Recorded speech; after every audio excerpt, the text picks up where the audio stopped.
What's going on, my trainer club? We have Clamperl coming to Pokemon Go this weekend, so get your research tasks ready because we are going to break down the top tips to get you ready to maximize this limited edition Pokemon coming to field research. So welcome to the trainer club, guys. Here we go.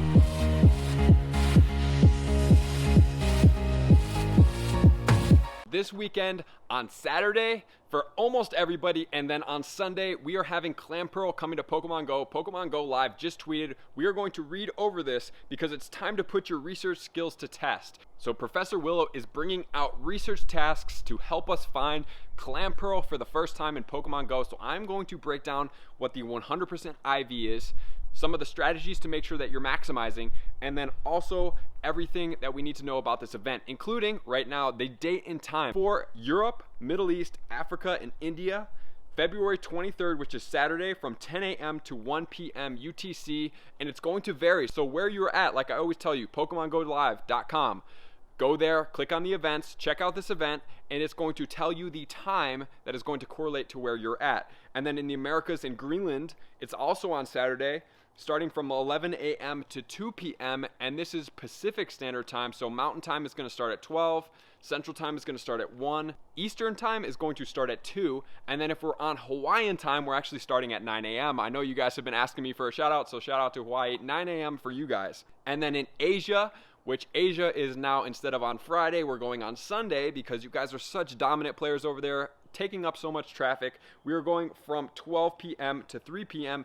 JST time zone, and I'm sure that there are other time zones that are going to correlate accordingly. So PokemonGoLive.com is your place to get the information on where your event is starting. And so the features of this event, we're going to have 2 times catch Stardust for the water Pokemon during this 3-hour window. So it's another 3-hour window. I was hoping that we were going to get a little bit longer because last time felt a little bit short for the research tasks, but we're still at this 3-hour window. It hasn't said if we're going to get a shiny Clamperl. It seems like this is just a reveal for the Clamperl, not the actual shiny research task like we did for Feebas last time.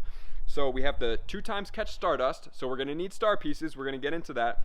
Water type Pokemon will appear more frequently, such as Wilmer and Krabby. We'll also get into that. And then so getting into the research, we're going to get Clamperl. So let's check this out right now. My top tips to make sure we maximize. And the number 1 is going to be look for the 100% IV Clamperl, which is going to be 544 is going to be the 100%, and that's at level 15. And unfortunately, depending on the weather, it doesn't even matter because the research tasks do not get weather boosts. So we are only going to be getting level 15 Clamperls this weekend. So make sure to maximize that. I'm going to get into the strategy to make sure to maximize on these Pokestops. So what I suggest that you do, and it is a little bit difficult because last time it was like make 10 great throws, and then you would have the next stop would be like hatch an egg and all these other things. So here's my strategy for this. I am going to recommend that you find stops, and you also have a few people that are going around to make sure that you get the stops that are all about the same exact type thing. So if it's great throws, get all the stops that are great throws, hit all of those, and as you pass the other stops looking for those, I know that you came into other things such as hatch an egg, walk a candy buddy. So I would suggest, obviously, if there's walk candy buddies, make sure to put on that 1 km buddy like Magikarp, Geodude, Pidgey, Weedle, Caterpie, Wishmer, anybody like that. Make sure to go ahead and put those guys on because you're going to be churning candy very quickly. And if you're doing the great throws, I suggest finding those tasks. And then also the eggs, what you're going to want to do, it's going to be a little bit difficult, is to stagger the eggs that you're hatching. So what I would do is I would put on an egg in an incubator, play for maybe 10 minutes, walking, you're not going to walk all that far, then put another egg on. So you're going to need super incubators to do this. And then walk 10 minutes, put another egg on. Walk 10 minutes, put another egg on. So by the time you're done with your great throws, you're clearing out all the stops, you know where the egg tasks are if they have other egg tasks to hatch the eggs. Once you get all of those, you're ready to hatch the egg. And then you have these other ones that are stacked up ready to go. And you're like, what if I don't find the egg tasks before I'm about to hatch my eggs? What you could do if you need to walk a prolonged period of time is close your app, walk to where you know the Pokestop is, and then open your app to make sure that you don't hatch that egg. if you know that, like, hey, I have a kilometer left. If I walk there, it's going to be about a kilometer. So start in one area, work your way through. You can either walk or have somebody drive you around, but since it's research tasks, it seems like it's a little bit more efficient if you're walking. It's hard for me to say, because you're going to be able to really focus in on the tasks, do them, and then go to the next one. So that is where we're going with that. And Clamperl can evolve into Huntail and Gorebyss. We do not know how, because he has either evolutions. Maybe it could be something like the Wurmple, where it's just a random thing, or maybe it could be something like the Eevee, where it's like during the day or the night. We don't know. There's been nothing released on that so far, so this is all we know to date right now. And so the two things that I also wanted to make sure that you know, obviously it specifically mentions Krabby and Wailmer. Those guys have shiny potentials. So I'm assuming that they may also have Shelder out there, and hopefully they're going to be so prevalent that we can encounter so many of them that we all can get shinies if we don't have them. So make sure to be looking for those water shinies. Make sure to be encountering as many as you absolutely possibly can. Would be the optimal thing that we can do, because when we're getting ready to get these shinies, the more we encounter, the more potential we have. I know it's not directly correlated, but it's obviously, the more you're out there, the more you can potentially see. So just encounter as many as you possibly can. Get those shinies, because they're going to be out and they're going to be prevalent. So if you don't have them, like I don't have a Krabby, I hope to get one this Saturday. And then the other thing we're looking at is the 2x catch Stardust.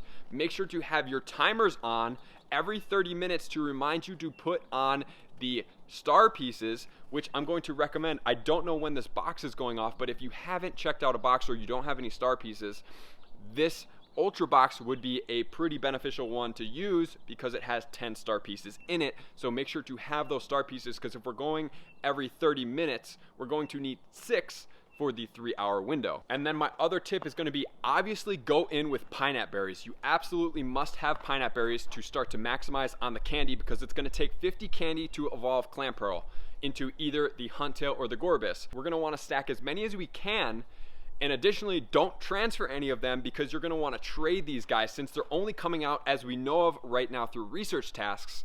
If you have a friend that played, let's say for me, I'm in Bend, played in Portland during this event, and we knew we were going to meet up, I was going to save all of those, and then I was going to meet up with that person, trade with them. I'm going to get +3 candies, because it's over 100 kilometers away.